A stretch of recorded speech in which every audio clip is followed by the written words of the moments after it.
സംസ്ഥാനത്തെ വടക്കൻ ജില്ലകളിൽ അതിതീവ്ര മഴ മുന്നറിയിപ്പ് 4 ജില്ലകളിൽ റെഡ് അലർട്ട് പ്രഖ്യാപിച്ചു. കോഴിക്കോട്, വയനാട്, കണ്ണൂർ, കാസർഗോഡ് ജില്ലകളിലാണ് അതിതീവ്ര മഴ മുന്നറിയിപ്പുള്ളത്.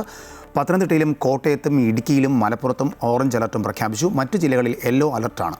കൂടുതൽ വിശദാംശങ്ങളുമായി കോഴിക്കോട് നിന്നും കെ രാഗേഷ് ചേരുന്നുണ്ട്. രാഗേഷ്, പല സ്ഥലങ്ങളിലും റെഡ് അലർട്ട് പ്രഖ്യാപിച്ചിട്ടുണ്ട്. എന്തൊക്കെ മുൻകരുതലുകളാണ് ജില്ലാ ഭരണകൂടം എടുത്തിരിക്കുന്നത്? ഇതിൻ്റെ കൂടുതൽ വിശദാംശങ്ങൾ എന്തൊക്കെയാണ്?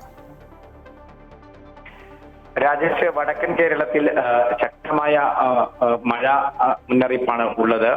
മലപ്പുറം ഒഴികെയുള്ള കാസർഗോഡ്, കണ്ണൂർ, കോഴിക്കോട്, വയനാട് ജില്ലകളിലാണ് ഇപ്പോൾ റെഡ് അലർട്ട് പ്രഖ്യാപിച്ചിരിക്കുന്നത്. ഒപ്പം തന്നെ ജില്ലാ ഭരണകൂടത്തിനുള്ള മുന്നൊരുക്കങ്ങൾ നടത്തിയിട്ടുണ്ട്. സംസ്ഥാനത്താകെ തന്നെ അതിതീവ്ര മഴയ്ക്കുള്ള സാധ്യതയാണുള്ളതെങ്കിലും വടക്കൻ കേരളത്തിൽ ഇപ്പോൾ തന്നെ നല്ല ശക്തമായ മഴയാണ് പെയ്തുകൊണ്ടിരിക്കുന്നത്.